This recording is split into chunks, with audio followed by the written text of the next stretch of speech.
Yeah.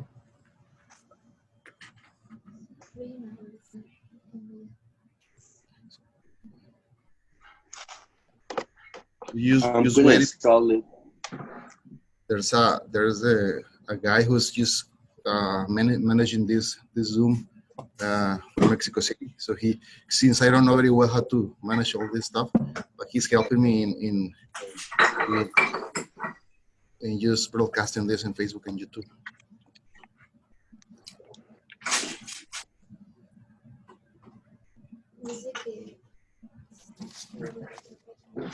We all need a studio for all of this. This is the new normal, right, Danny? I can tell everybody's lighting is different. Background, everything. We don't have to use those filters on our camera, right? We just change the lighting. And I didn't even put no makeup on. God almighty.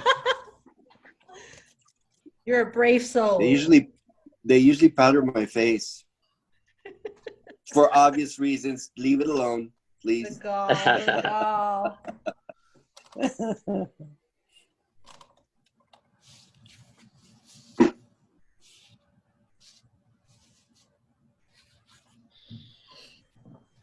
Le voy a dar la palabra.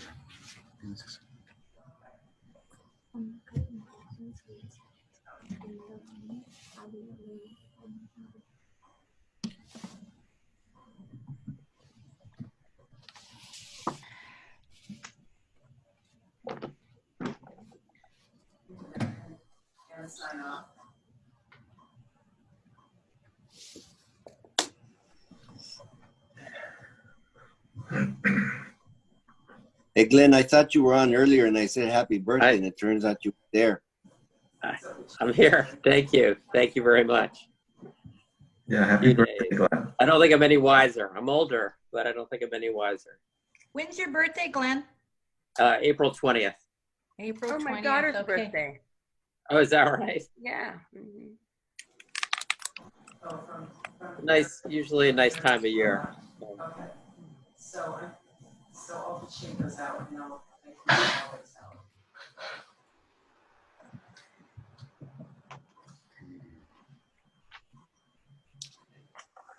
You're not on furlough, are you, Daniel? I was last week, actually. Yeah. Oh, this okay. week, but last week. I was just kidding. Oh, well. No, we have. I understand quite a few of you. Yeah. Well, all of us have to take 1 week furlough every month through at least through the second quarter. Wow. It reminds me of the story of the shopkeeper who said to both of his employees, business is not good. So don't be surprised if I have to, get rid of one of you sooner or later. And then the workers got together and came back the next day. He says, what if we just split one salary? Because they didn't know which one was going to go, Yeah.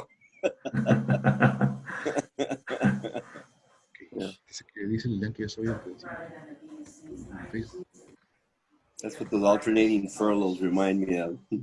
Splitting salaries. Yeah, but essentially, yeah. Okay, guys, we're starting now. Thank you. Well, good morning, everyone. As you know, my name is Jorge Mendoza Yescas, Consul General of Mexico in Phoenix, and I'm honored for the opportunity of hosting this webinar to analyze the impact of SB 1070 in its 10th anniversary. So for this exercise, I'm joined by a select group of actors who played a key role 10 years ago during the months that led to the proclamation of the SB 1070. In the months and years that follow, such actors are still today some of the most recognized voices representing different sectors of our community.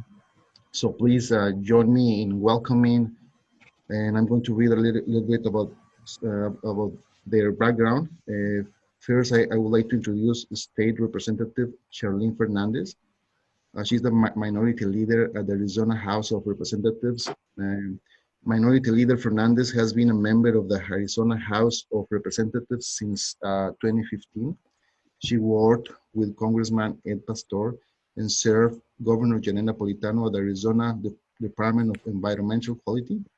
So prior to the enactment of SB 1070, she was vice chair of the Arizona Democratic Party and witness of the debate that was generated around the SB 1070. Also, I'm very happy to introduce Mr. Glenn Hammer, President and CEO of the Arizona Chamber of Commerce and Industry. In 2010, as president of the chamber, Mr. Hammer was one of the most outstanding representatives of the business community during the debate over SB 1070. Also have the honor to introduce Petra Falcón. She's the president of Promise Arizona.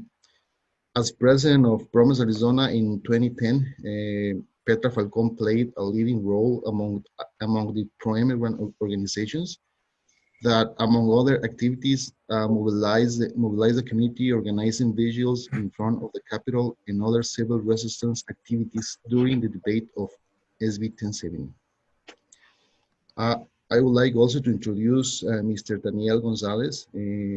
He's an immigration reporter at the Arizona Republic. Daniel González has worked for the Arizona Republic for more than 20 years. In 2018, he was awarded the Pulitzer Prize for explanatory reporting as co-lead reporter of the Wall series. Mr. González was on the front lines during the debate over the SB 1070. And well, also we have as our panelist, attorney Daniel Ortega from Ortega Law Firm.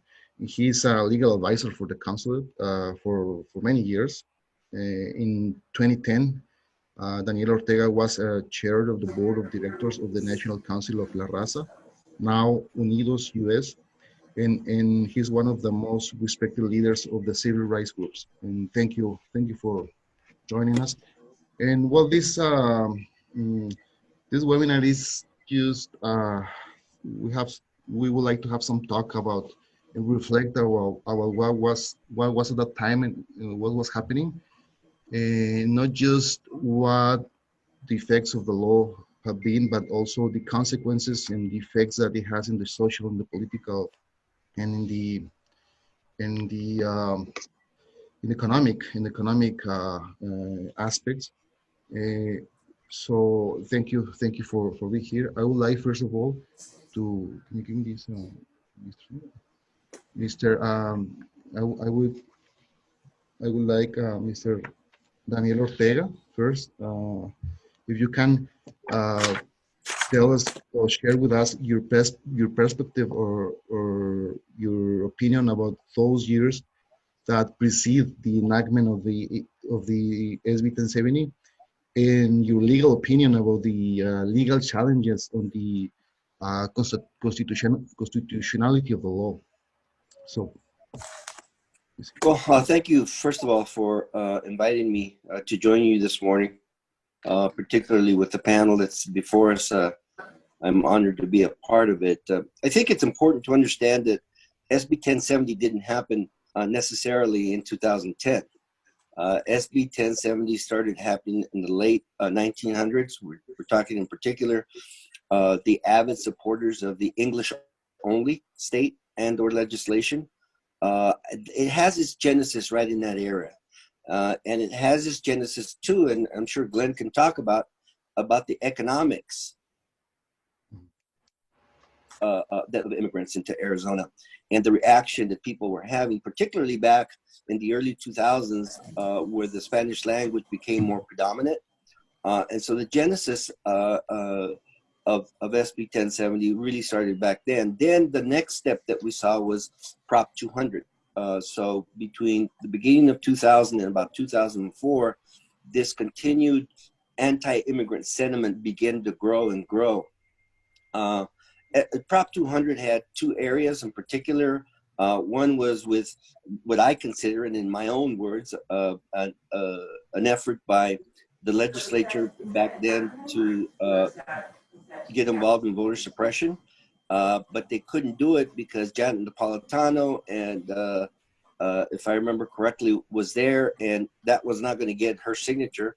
And so they decided to put it on the ballot, and Prop 200, unfortunately, was the first anti-immigrant legislation that we had that dealt with the government's role, state government's role in assisting the immigration service in the apprehension and detention of immigrants who applied for benefits or who they believed were in the country undocumented if they applied for any benefits. We lost 56 to 44. It was fairly close, but then you saw the energy of those who were wanting to enact more state legislation against immigrants grow. They saw an opportunity, and unfortunately, that opportunity led to, out-of-state tuition for immigrant children who wanted to attend the universities. Inability to get a bond if you were undocumented and were accused of committing a crime. A whole host of things, and unfortunately, a lot of those were referred to the voters for the same reason. They weren't going to get by the governor's office, and the voters overwhelmingly, I mean, 80-20, voted in favor of those initiatives. And so, as more initiatives, as more support for these kinds of laws grew, then they took the bold step of proposing SB1070, and clearly at that point, Janet Napolitano left to go work for the president, and Jan Brewer, who was then Secretary of State, became the governor and used it as a prime element of her campaign. At that point, Terry Goddard was ahead by 16 points in the polls, and at the point at which then Governor Brewer signed SB 1070, she immediately took the lead and ultimately became the governor. So we have that history in totality, and all the faces were there. Russell Pierce, Joe Arpaio, et cetera, et cetera. I had, of course, a very interesting role in all of this. Throughout all these campaigns, you both had to be an activist, and in my role, a lawyer, and was involved in both areas. As it relates to SB 1070, I had the privilege of serving as one of the co-counsel, particularly with MALDEF, the Mexican American Legal Defense and Education Fund, in challenging SB 1070, along with the ACLU of Arizona and a host of, remember, there were 25 firms that were challenging SB 1070, which was really, I mean, the state had all the resources to defend itself. And so you had to have an equal amount of resources on the other side to challenge it. Now, I'm glad to say that SB 1070 was gutted and in large part was defeated because it criminalized status, which you could not do under the Constitution of the United States. That was the purview of the federal government and not the purview of the state. But the only thing that remained in place was the show me your papers provision of SB 1070, which unfortunately today, particularly in the city of Phoenix, is being used to apprehend, detain, arrest, and have people deported. So even though I think we could claim a victory in gutting most of the criminal aspects of SB 1070, we were not successful in the challenge against the show me your papers provision of it, which I think today has a very great impact on our community. Let me just finish by saying that SB 1070, in my opinion, and in our lifetime, will be challenged again. And I believe we will be successful, particularly with the statistics that we're beginning to see, not only in the city of Phoenix, but throughout the state, of how it's being used, okay, for racial profiling and ultimate apprehension and deportation of our community. And when I talk about our community, I'm talking about Latinos in general, not the undocumented, but our community, because it's based upon factors that legally you cannot enforce without, the color of skin or the accent or the different things that police officers use to have suspicion over whether somebody's here undocumented. You should know, and I'll end, that SB 1070, for the most part, has been unsuccessful in its suspicion aspect because a majority of those who are detained for ICE, okay, who are Latino, are not arrested or detained. They're able to go on their own way when it's determined that they're not here undocumented. Okay. Thank you, Danny. Thank you very much.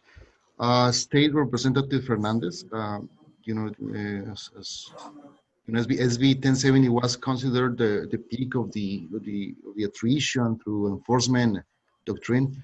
So it became one of the oldest and strictest anti-illegal immigration measure that was passed in the United States at that time.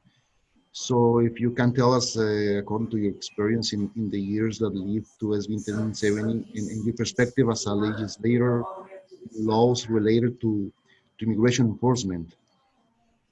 Thank you so much for I just learned so much more just listening to Danny. So, I mean, and this is an elite group, so I look forward to hearing what all of you have to say. Thank you again.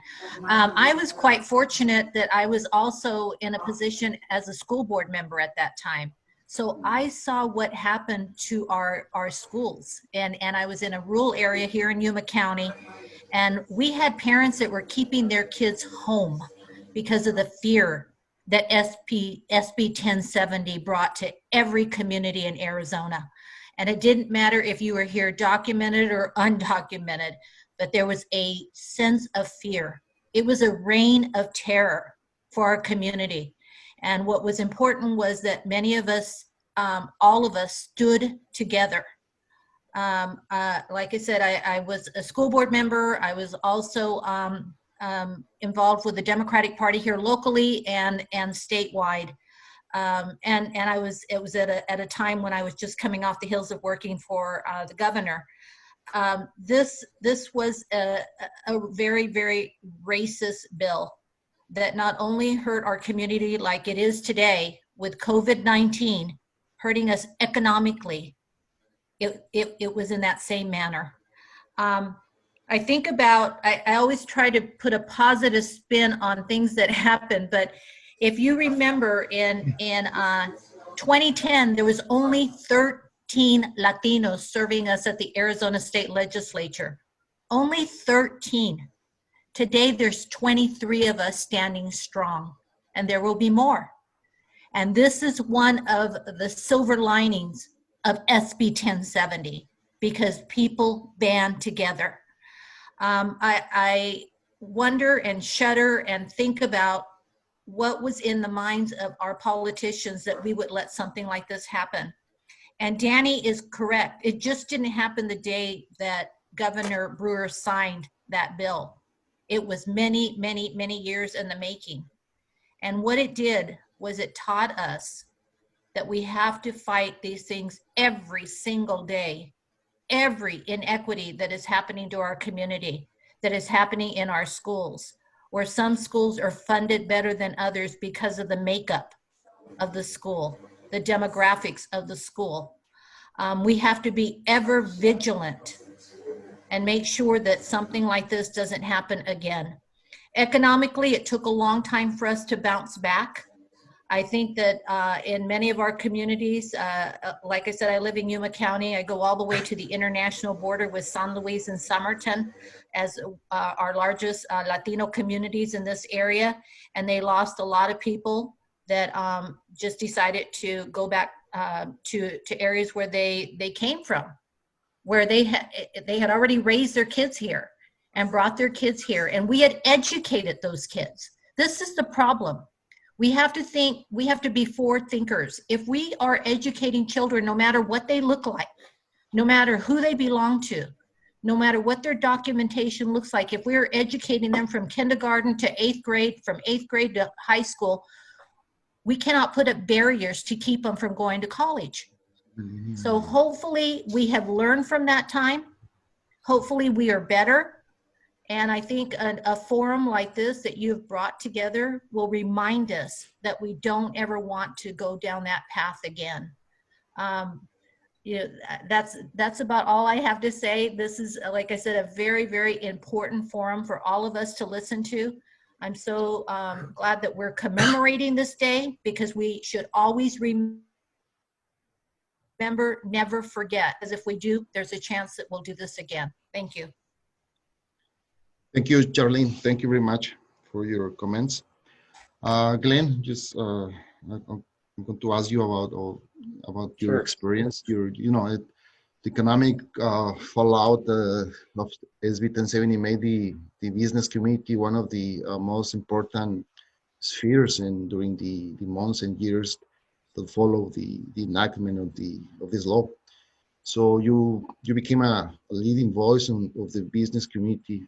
So what can you tell us about the impact that SB1070 had or has had in the economy, in the state's economy? Well, I'm glad to say, as we look at the economy now, and unfortunately we have to go back a little bit, before COVID-19, just a month ago, about, during our spring training season, we had our strongest economy in our state's history. And a big reason of that was our relationship with Mexico, our friend, ally, and neighbor. And it was well beyond some of the traditional areas. I mean, you take a look on the agricultural side, you take a look on the tourism side. I mean, far and away, our #1 source of international visitors are our friends from Mexico. Normal times, $7.5 million a day in our hotels, resorts, and shops. And then you look at what was happening in manufacturing, where we were building things together, in large part because of the supply chain in Sonora, the electric car industry. You had the extraordinary situation of the governor from Sonora and Governor Ducey joining together to talk about the Lucid plant that's in Pinal County, and a big part of that was our relationship with Mexico. Look, Mr. Ortega outlined that this was 1070 did not happen in a vacuum. It was certainly the peak. After that point, I would constantly say that 1070 was the peak of all of that activity, and eventually the Supreme Court put very significant guardrails on what the state could do. But what I wanted to say, Mr. Consul General, since I've been at the chamber for a long time, 13 years, our position has been pretty simple. We want to trade more with our friend, ally, and neighbor Mexico, and we want to have easier flows of immigration going both ways. I mean, you take a look at, for example, the NAFTA visas. We have over 60 classifications of workers. And you know something? A lot of those workers, what are the fields that they're in right now? Medical fields. They're literally nurses, doctors. During this critical time, a number of these individuals are in Arizona. So what we learned from that experience is the truth is the DNA of the state, we're a welcoming state. And whether it was on immigration or other types of issues, we wanted to make sure from that point forward that our legislation reflected our values. And I believe if you take a look 10 years back, we have had a very good track record of making sure that those types of initiatives don't go forward. So I'm happy to say that 10 years past, where we were before COVID-19 was at a very good spot. There's a bipartisan consensus to be productive. I don't believe our relationship with Mexico, with Governor Ducey and Pavlovich, as well as I think he was one of 2 sitting governors at the time to visit Mexico City. I was part of that delegation for the inauguration of President Lopez Obrador. I believe that right now we're at the highest point. We want to keep it that way, and we want to build on it. Okay. Thank you, Glenn. Thank you very much for your participation. Ms. Petra Falcón, just we'll go on with you. The grassroots organizations played an essential role in 2010. So thousands of people came together from different groups. So, and in order to protest the enactment of this law. So, what can you tell us about the role of the grassroots organizations during the debate of the SB 1070? Muy buenos días a todos, and thank you again, Consul Mendoza, for inviting us. And I'm really pleased to be a part of this elite group, as Charlene called it. But I guess we've all been thinking a lot about SB 1070s this year because it's the 10th anniversary. It's not a celebration, but it is a moment in our history, in our story, in the narrative of the state that really gave it a stain, not only in Arizona, but across the country. And I'll just add a couple of more facts to Danny's context about what led up to SB 1070 since the early 2000s. In 2006, all across the country, we were having major marches, and there was lots of Latinos, immigrants, people of color out in the streets pushing for comprehensive immigration reform. And in Phoenix, there was a coalition of organizations that organized a major march, and there was almost a half a million people out in the streets here in Phoenix. And I do think that triggered something in the state that, oh my goodness, what's happening to our state? Where are we going with all of these immigrants in our neighborhoods? And I think that must have been a flag, because it just seemed that right after that, the intensity of the attacks on immigrants was even greater. And of course, we were already fighting at the national level. And I had spent a decade at the national level fighting for comprehensive immigration reform and working on the border. And then SB 1070 happened in 2010. And I do want to acknowledge that the movement wasn't just in the grassroots movement. It was also in education. It was a spiritual movement. There was a humane movement. There was a business movement, and of course, the community-based movement that triggered a lot for us in the community. It was something very, very personal, because I think that the message behind SB 1070 that Latinos and immigrants were going to be a threat not only to our nation but to our state, and so that hate. And because I used to think that SB 1070 divided our state. It didn't. We were no longer together. We had been working, I think, trying to work across the aisle, but SB 1070 just divided us, and it for political reasons as well. But the outcome of all of that, I think, there's a lot of positive energy in the community, a lot of energy among young people, but the damage that it did is with us, because it was so personal that anybody of color could be tapped on their shoulder, and they could be asked for their papers, whether you were going to go vote, whether you were in the park, whether you were going, you were going you were walking in your neighborhood, and you could get picked up at any time. So it was very, very personal, and I think it also hit all generations. It wasn't just the young people or the activists. It hit children. It hit children, because I heard that recently somebody told me that kids in the 3rd and 4th grade started to wear a colored ribbon around their arms when they went to school, because they were afraid that they were going to be targeted for deportation. So you keep hearing how it impacted all generations, not just the young people that were active in the movement.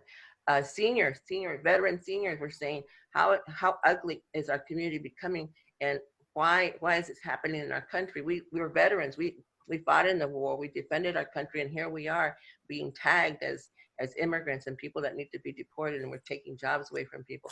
So it became really, really ugly at the grassroots level. And I do think the youth involved were triggered, because they saw for the first time their parents getting involved actively, and it was the parents that were at the Capitol every day fighting SB 1070. And I just thought that triggered a lot more energy, because you saw young people standing up with their parents against SB 1070. And I just think that will continue to stay with us. But yes, as Charlene was saying, the silver lining is that we now have more people of color in the legislature, but also on school boards all across the state. And we have lots more participation, and that's a good thing. That's a very, very, very good thing. But I also think about, what are the solutions? How do we get to the table so that we can really craft a solution? And I remember being in meetings with Mr. Hammer and with the editorial board at the Arizona Republic, and we were talking about immigration reform, and it was yourself, it was Pastor Stewart, and it was Ali Norani from National Immigration Forum, and we just couldn't get you to say, okay, we need immigration reform, we need something. What's the solution here? And I think that's where we still are. We don't have a solution. I think, Danny, you're right. We need to go back to SB 1070 and make sure that no police officer ever has the right to be able to take somebody straight over to ICE, because that's still happening to this day. To this day, that is still happening. Parents are being taken away from their children, and people are going over to Eloy and staying there for a long time. And right now, because of COVID, they're staying there. There's no activity that we can take to make sure that we can get parents back together. But I do think in terms of a solution, I think we never have gotten to the point where we acknowledge, in the state of Arizona, those of us that have been here for decades and coming up from Southern Arizona and Yuma County, we need immigrant workers in the fields. And that's what happened the other day when nationally they were trying to say, we're going to stop people coming from the border. And the growers said, hey, well, who's going to pick our produce? And when I was in Yuma, I used to see 30,000 people coming across the border to come into Arizona to pick our produce and harvest all of the lettuce and the melons and the uvas and all of that. So again, we need to acknowledge that immigrants come here and they contribute. And the solution needs to be immigrant integration, where we're welcoming communities and we're receiving, but it's a two-way street. We're benefiting from that labor, and we're not acknowledging that to the point where we're making immigrants coexist in our community with rights, with humane rights. And so I think that's where we need to go. We need to have some solutions, because I'm not seeing any just yet. So I think I'll stop there again, other than to acknowledge that it was something that was very personal for people on the ground, and they lived it, and we're continuing to live it. Thank you very much, Petra, for your participation. So Daniel González, as a reporter for the Arizona Republic, you witnessed the development of this the attrition reinforcement doctrine. So you had access at the time to the main political actors in 2010. So if you can tell us, share with us your perspective as a reporter during those times. Okay. Well, again, thank you very much for having me. I really appreciate being part of this very esteemed panel. When I first came to Arizona was at the end of 1999. I moved here from Syracuse, New York, which was a community that was part of the Rust Belt, and it was very economically depressed. And I moved from an economically depressed part of the country to a part of the country that was really booming in terms of population growth and economic growth. And at the same time, we were experiencing one of the largest migrations that the world had ever seen. So as a reporter, it was a fascinating time to be here in Arizona. So I wanted to talk a little bit kind of about some of the in broad strokes, some of the big things that were happening here in Arizona that led up to SB 1070, and then also talk a little bit about some of our findings that we've been publishing over the last several months as part of our 10th anniversary series into the anniversary of SB 1070, and also some of those political actors that you're referring to, and the role that they played. But in 1999 and 2000, when I came here, it was when we were really seeing a lot of people coming across the border from Mexico. There was some big reasons for that, why that was happening. And one of the big reasons was that the United States was experiencing one of the biggest economic booms that it had ever seen. And at the same time, leading up to that, in the mid-1990s, Mexico had experienced some economic difficulties that was making it difficult for people to find jobs in Mexico. And also, there were a lot of people in Mexico that were entering the workforce that weren't able to find jobs. So we had two kind of big push-pull factors. People were being pushed out of Mexico, and people were being pulled to the United States for jobs. The other thing that was happening is that Arizona itself was benefiting from these economic booms. And at the time, Phoenix and Maricopa County were one of the fastest growing metropolitan areas in the United States. There was this, and one of the big things that was driving that was the construction industry. There was just this tremendous construction boom going on here in the Phoenix metropolitan area. And also as people had a lot of, were becoming more and more affluent in the United States, as they were coming to Arizona to enjoy our weather. They were retiring here. The resorts were booming, and all that led to a tremendous need for workers in our state. And so a lot of people were coming across the border, but because there was no mechanism, no law that allowed these kinds of workers to come into the United States legally, they were forced to come into the United States illegally. And why were they coming through Arizona? Previously, Texas and California had been the main entry points for illegal, unauthorized immigration. But at that point, Arizona had become the main crossing point, and that was because of the fortification that took place in Texas and in California in the 1990s, which funneled people through our state. Policymakers in Washington thought, well, people wouldn't come through Arizona because of their very harsh and desolate landscape. It would be too dangerous, and that would act as a natural barrier. But because of this tremendous push-pull factors that were going on, people were funneled through the state of Arizona. And that's why we had so many people coming through our state as opposed to Texas and California. But also, and then as kind of a byproduct of that, because of the tremendous numbers of people wanting to come to the United States on all the jobs that were here, it led to a huge increase in criminal activity along the border, where criminal organizations were seeing that there was a service to be provided in smuggling people across the border, and especially as more and more fortifications came into place. So those were all kind of the things that were leading up to SB 1070. And some states, thinking about like New York and Illinois and California, recognized the role that immigrants, including undocumented immigrants, were playing in their state, and passed laws that made to be more accommodating to them. And our political leaders, I think in part because of our proximity to the border, chose a very different tact, and that was to only focus on the enforcements of this issue rather than the supply and demand issue. And that's why we started seeing more and more of these laws coming in, being passed, that leading up to SB 1070's enforcement, attrition through enforcement type laws. And also many political leaders in our state, beginning with Sheriff Arpaio, recognize the political gain to be made by vilifying undocumented immigrants, rather than trying to explain the larger issue that was taking place, the larger phenomenon that was taking place in our state. They chose to focus on some of the crime that was ancillary crime that was taking place at the border, some of the challenges that Arizona was experiencing. And these were major challenges that the state was experiencing. But rather than focusing on solutions, they focused on it as a problem, and because they saw the political gain that came out of it, leading up to. I mean, I mentioned Sheriff Arpaio, and then there was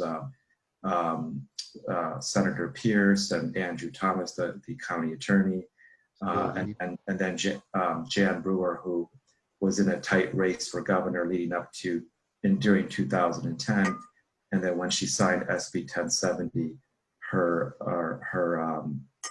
popularity in the polls soared, and she won election, and she also became kind of a national voice on this immigration attrition through enforcement strategy. So that kind of gives a little bit of the overview of what I covered and experienced as a journalist leading up to SB 1070.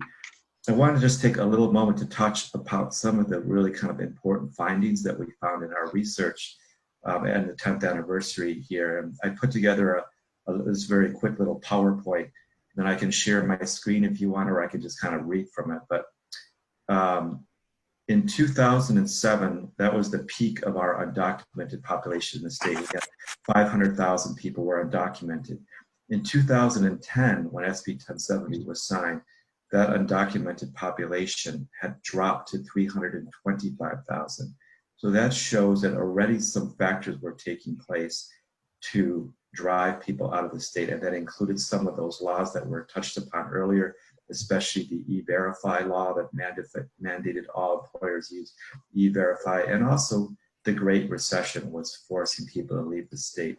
So that kind of raises the question of whether SB 1070 was a law that was even needed.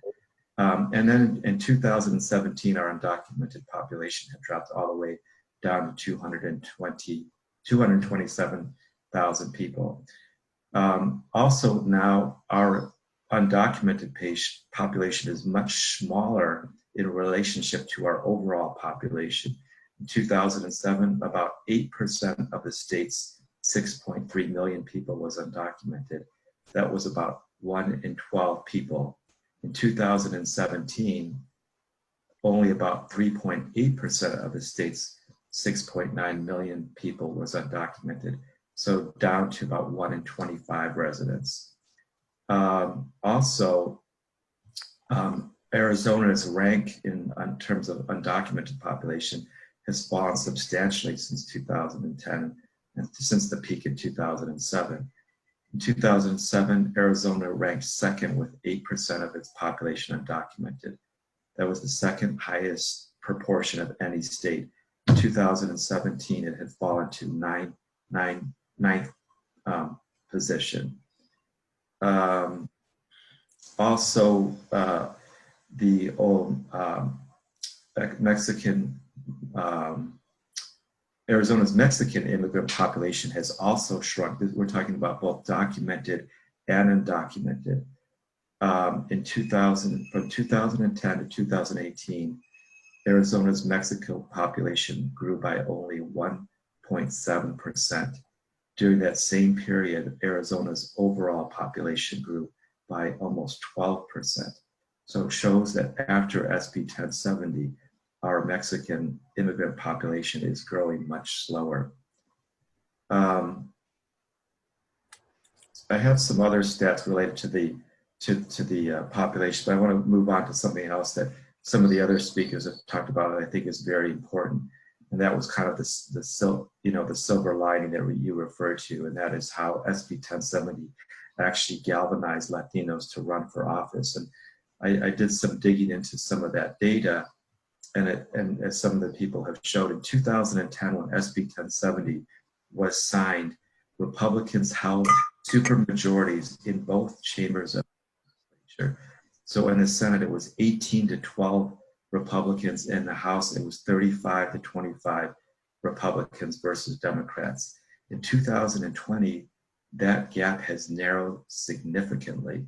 There is now 17 to 13 Republicans versus Democrats in the Senate, and 31 to 29 Republicans versus Democrats in the House. So in the Senate, Republicans have a 4-person majority, and in the House, they are up by only 2 people. So Democrats are very close to gaining a majority in the House, and that has not happened since 1976 in the Senate and since 1966 in the House. The other thing that's important, I think people have talked about, in 2010, my count, there was 14 Latinos in the legislature, 6 in the Senate, and 8 in the House. In 2020, 10 years later, there are now 23 Latinos in the legislature, 7 in the Senate, and 16 in the House.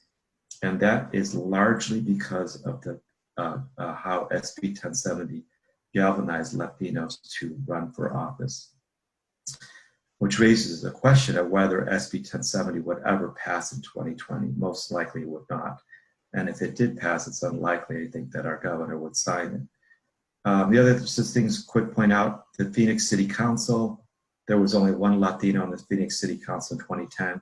In 2020, there is now 4 out of 9 people are Latino, including Carlos Garcia, who was a major grassroots organizer during the SB 1070 period, and also Betty Guardado, who was a major union organizer, and they both sit now on the city council. And they're just representative of many Latinos who were involved at the grassroots level in 2010 who are now in the elected positions. The other thing that I think is very important is SB 1070 contributed to is that Arizona is no longer a solid red state, and we see that in our senators.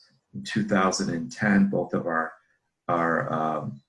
senators were Republicans, John McCain and John Kyle. And then in 2018, Kristen Sinema was elected to the Senate to replace Jeff Flake.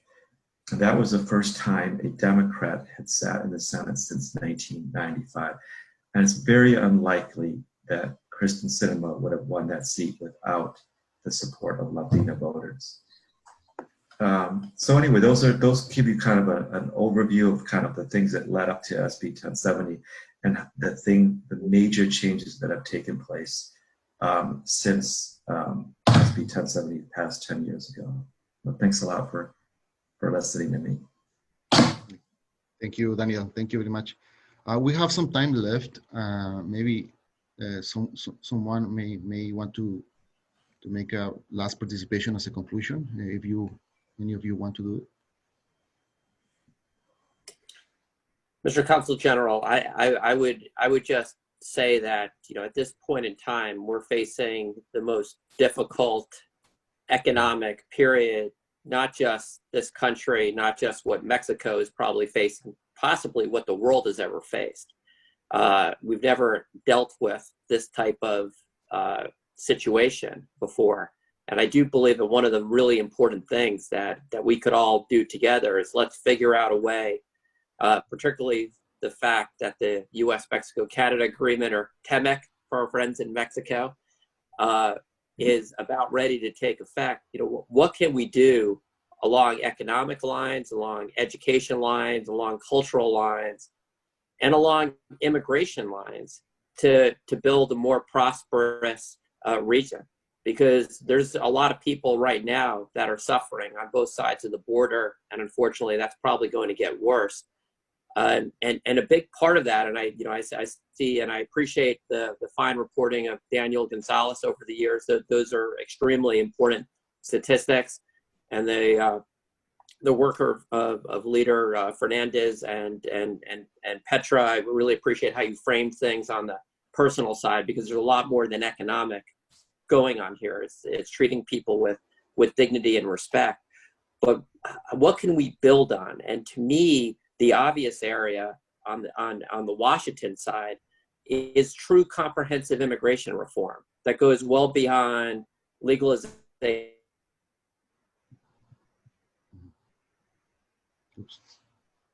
Oh. Glenn froze. I think Glenn, yeah, he did. I'm going to jump in, and I want to mention that even in what we're talking about with SB 1070, but then hook it up with what's going on with COVID-19, our immigrant community, our undocumented community is being left out. They're being left out today of any of the stimulus package that is coming down from Washington, D.C., yet many of the people that are undocumented are doing essential work, but they're not covered under any of the provisions, the executive orders, such as evictions from their homes, from their apartments. And this is a real issue. So we need to look at ways that we can help the undocumented community, that we continue this work, and be better. And this is why we should know. Thank you, Daniel, both Daniels, for the history, and Petra for your perspective, because it's important that we remember history or we're doomed to repeat it. And I don't want to repeat 2010 when it comes to SB 1070. Let me say a couple of things I think that are important, and that is that, whatever success we have had politically and whatever success we've had legally, because we have, and of course we've had some, disappointing results on some of the court decisions that we've had. The bottom line is that this inspired the Latino community in ways that we have never seen it. I am now at an age, I started as an activist in high school at the young age of 16 years old. And I still remember being very active in the Chicano movement, at a time when our activism was at a high level, but I have never seen it at the level that we've seen it in the last 10 years. Legally, politically, organizationally, the Latino community has evolved into a force that it has always talked about having, but is ultimately demonstrating it does have. And so the good thing about we all agree that SB 1070 was bad. We all agree this anti-immigrant sentiment was bad and horrible to our community. But there is a silver lining, and that silver lining is the numbers that Daniel talked about in terms of the increase in elected officials and the organizing that's going on in our community. And I do have to give credit to one organization that was key in all of this from the beginning, and which all of us were members of, and that was Somos America. Somos America was a national organization, and then we had groups at the state level. In Arizona, Somos was formed in reaction to the Sensenbrenner bill. Remember that it started in the Congress of the United States, where they tried to criminalize status. They proposing that if somebody was in the country without documents, they could be charged with a felony. And that's the organization of Somos came about as a result of the Sensenbrenner bill, and had over 100,000 people marching in the streets here in Arizona. That was also the genesis of this political success that we're having today, because in all of our activities, all of it, it was a matter of encouraging people to get involved politically, and more importantly, to register to vote and to get out to vote.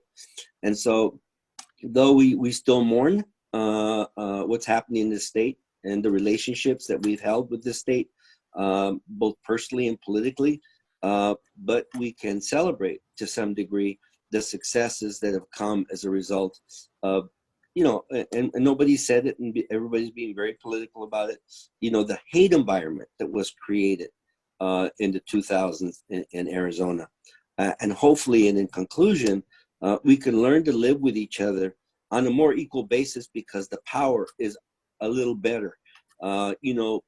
People would say to me when I was, traveling out of the state, how could Arizona do that? What's wrong with you people? And they were more profane words, by the way. I'm being kind right now. And my response was they did it because they can, because they own the legislature, because they own the governorship, because they own all of the political power that they need to do what they want to do, irrespective of what effect it has on the Latino community. But remember, the Latino community finally said it's not about them, the undocumented, it's about us, because they are us, and we are not going to sit back and allow it to happen. Adelante con la lucha. I do want to mention that a story in the legislative session after SB 1070 was passed, there were 23 anti-immigrant bills going through the legislature, but it took the business community and a coalition to come together to make sure that those bills were killed, and they were killed right away because all the EDs of the business community came together. And I asked a couple of the business EDs, and I said, why didn't you do this the year before when SB 1070 was going through? And they told me, one particular ED told me, because we did not think it would pass in the legislature. And it did. And so in retrospect, I think you're right. I think we're at a point where we do need to work across the aisle to come to some solutions, because we can't exist like this. It doesn't work for everybody. It's a lose-lose for everyone. So we really need to talk about the solutions. And it starts with going back to SB 1070 and just taking out those bad pieces. But I don't think we'll ever have any anti-immigration legislation, as you said, Daniel, that will pass through this legislature unless something drastically happens. But okay. So thank you, Petra. One last brief conclusion, Daniel González. Oh, Glenn, he's back. Well, I think we should, just maybe just mention a little bit there have been major changes at the state level after SB 1070, but at the national level, we're faced, the situation has changed very dramatically from, in 2006, when there was hope that comprehensive immigration reform was on the verge of passing, to having a president who has campaigned and on a very rigid anti-immigration platform, and has taken step after step after step to reduce and restrict not only undocumented population immigration, but legal immigration. We've seen, the way the cooperation that he has pressured with from Mexico to slow and stop asylum seekers from Central America from reaching the United States. We've seen the programs like the MPP program that forces asylum seekers to wait in Mexico and essentially dumps them in border communities to fend for themselves while they're trying to seek asylum. And now more recently, after the COVID-19 pandemic, the Trump administration is now summarily deporting all the asylum seekers that make it into the United States across the border. They're not even giving a chance to apply for asylum. They're just being flown back.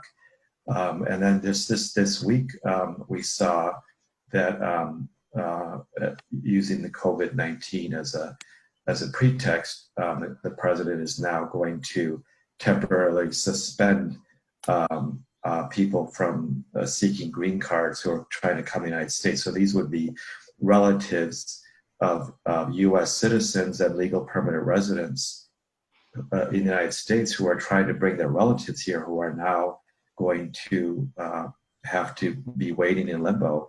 And we're talking many times of people who have been waiting sometimes years or decades for their green card number to come up, and now they're going to have to wait. So at the national level, although we've seen changes positive changes, I think at the state level, at the national level is a very different story. And I think that it's going to be interesting to see if some of the changes that we saw, so the way SB1070 galvanized Latino voters to the polls here in Arizona plays out in the 2020 presidential election. Thank you, Daniel. Well, Glenn Hammer, I don't know if you want to finish your comments, so we're glad you're back. No, Mr. Consul General, I apologize for that. Thank you for having me on today. I just would like to say, I look forward to working with all of you. We desperately do need a fix on the federal level when it comes to our immigration system, and I believe that there's a lot of constructive ways we can work together, and I look forward to doing so, and I look forward to getting to the other side of this pandemic as well. Thank you. Thank you, Glenn. Yeah. I'm just going to read just the brief conclusions, very, very brief. So, well, Danny Ortega, he said SB1070 was at a peak of a movement that started more than 10 years ago. Charlene, she highlighted the damage in education. So we can't put barriers for kids that want to go to college. And this connects with what Glenn said about immigrants want to be educated, and they are right now combating in the front lines of this COVID-19 pandemic. They are doctors, nurses, and more. And Petra Falcón, she says that we need to acknowledge this reality. Daniel González, just calling and recognizing the key role that Latino politicians are playing right now. And I would also like to make a remark of what Charlene said about the documented community being left out of these programs that are trying to give some relief to the population in this terrible situation we are experiencing now. And it's kind of paradoxical, I would say, paradoxical in the sense that how Homeland Security Department is considering some agricultural workers like who were undocumented like being essential for the subsistence of our whole population in the States. And we have also DACA students who DACA people who are at the front lines and is helping in hospitals, being nurses, being very, very, very supportive in this situation. And well, I would like just to read my one last statement just to finish. So it is vital to remember what happened 10 years ago to make sure it's not repeated. So right now it's an excellent opportunity to do it because immigrants and undocumented immigrants are contributing in the front lines of this pandemic, and well, let's recognize that. And thank you very much for your participation. We want to serve the council as a open space for these exercises, these reflections, and thank you very much for participating again. Thank you. Thank you. Adelante. Thank you. Adelante. Gracias. Thank you. Thank you.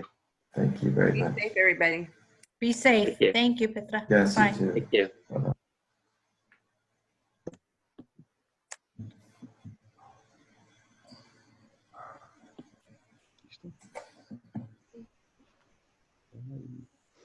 Hasta luego, Dani. Luego, bye bye. Está bien, ¿no? No, se me jala. Cocina. Ah, pero